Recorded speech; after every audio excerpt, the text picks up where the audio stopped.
जय श्रीमन नारायण। ए पर जे टिप्पणी हम करे जा रहल बा रामानुजदास श्रीमान गट्टू वेणुगोपाल स्वामी जी के द्वारा दिहल गयल बा। अध्याय 6 आत्म संयम योग श्लोक 5। उद्धरेत आत्मना आत्मानं नात्मानं अवसादयेत् आत्मैव हि आत्मनो बन्धुः आत्मैव रिपुरात्मनः। ओम।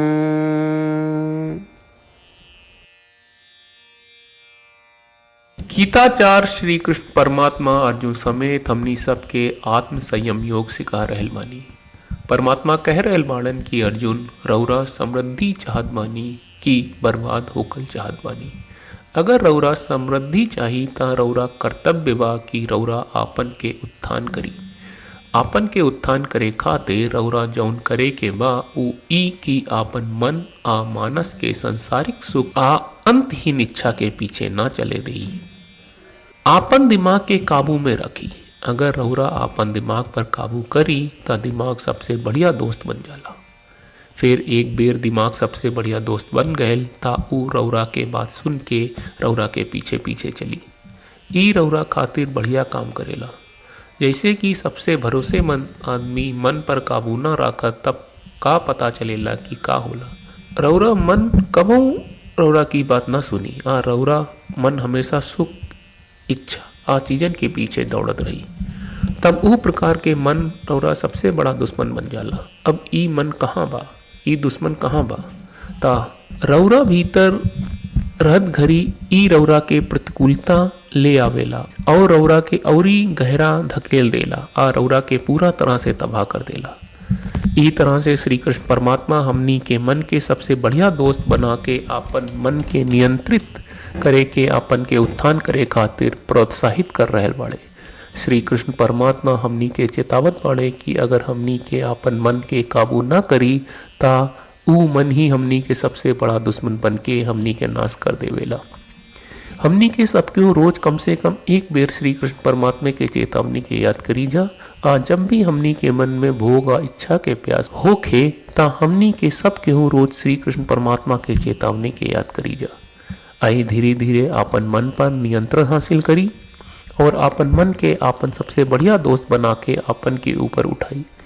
रोज ही अभ्यास के करत घरी हमनी सबके श्री कृष्ण परमात्मा के वचन के दोहरावत जाई। उद्धरेदात्मनात्मानं नात्मानं अवसादयेत् आत्मैव ह्यात्मनो बन्धुः आत्मैव रिपुरात्मनः। श्रीमद् भगवत गीता का पूरा सार श्री कृष्ण परमात्मा ने अध्याय 18वें के श्लोक 65 से 70 में 8 काम करे खातिर दिले बाड़े। श्री कृष्ण कहले हम ओ लोगन से प्रेम करनी जो लोग इन 8 बातन के मान तारे। हम ओ भक्तन के हर तरह से रक्षा करब। श्री कृष्ण परमात्मा के द्वारा बोलल गईल संपूर्ण भगवत गीता सुनला के बाद अर्जुन कहले करिष्ये वचनम त्वा, जेके मतलब बा कृष्ण मैं वही करब जौन आप कही। यही कारण बा श्री कृष्ण अर्जुन के हर तरह के सफलता आ विजय प्रदान करेले। आई परमात्मा के आपन व्रत देई कि हमनी के ये 8 गौ कर्म के पालन करी जा। ई वचन परमात्मा के देवे से बड़न कौनो पूजा तपस्या यज्ञ नहीं। हम 8 प्रण कहब जौन हमनी के करे के चाहिए। आप सब कृपया इन्हन के आपन दिमाग और दिल में सोची। श्री कृष्ण के आपन वचन देवे के ई तरीका में हमनी सबकी कल्पना करे के चाहिए कि श्री कृष्ण का चेहरा खुशी से चमकत बा और खुशी के एहसास करत बा। जय श्रीमन नारायण। यहाँ हमनी के 8 वादा बा। हमनी के पहला वादा, हे श्रीमन नारायण आपका निर्देश के मुताबिक हम हमेशा तोहार ध्यान करब और तोहार बारे में सोचब। हमनी के दूसर वादा, हे श्रीमन नारायण आपका सलाह का अनुसार हम हमेशा आपका भक्त रहब। हमनी के तीसर वादा, हे श्रीमन नारायण हम आपन सब काम तोहरा सेवा के रूप में और तोहरा संतुष्टि खातिर करब। हमनी के चौथा वादा। हे श्रीमन नारायण, जैस की आप माने के कहले रहलू, हमरा बहुत विश्वास बा कि हम आपके होई और हम हमेशा आपन दोनों हाथ जोड़ के आपके नमस्कार करब और आपकी पूजा करब। हमनी के पांचवा वादा। हे श्रीमन नारायण, हमरा के तोरा बात माम एकम शरणम ब्रज 1866 याद कहले, जहाँ आप हमरा के आपन का अर्पित करे का कहा। श्रीमन नारायण, मैं हमेशा तोहरे शरण में रहब। हमनी के छठवां वादा। हे श्रीमन नारायण, हमरा के तोहरा बात माँ सुचहा 1866 याद कहले कि आप हमनी के शोक ना करे का आश्वासन दे रहे बड़े, हम अब और शोक ना करब। हमनी के सातवां वादा। हे श्रीमन नारायण, आपने हमरा खातिर श्रीमद् भगवत गीता के वितरण करके हम सबके कृपा कहले और आशीर्वाद दहले बा। हम वादा करत बानी कि रोजाना कम से कम एक श्लोक पढ़ब या सुनब। हमनी के आठवां वादा। हे श्रीमन नारायण, आप गीता के पूरा मानवता तक ले गयलू।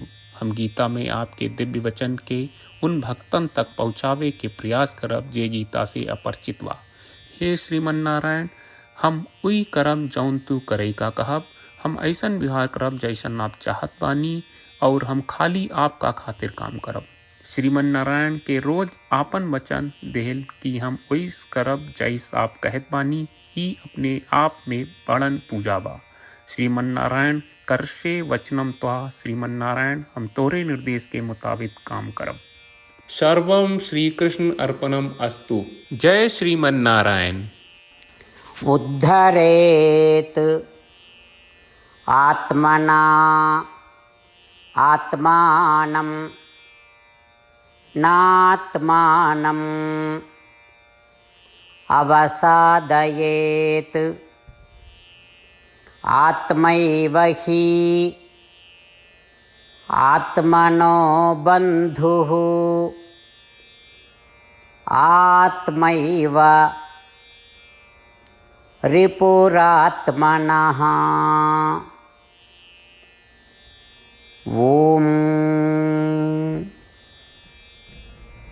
उद्धरेदात्मनात्मानं नात्मानमवसादयेत्। आत्मैव ह्यात्मनो बन्धुः। आत्मैव रिपुरात्मनः। श्रीमन्नारायण, करिष्ये वचनं तव। सर्वं श्रीकृष्णार्पणमस्तु।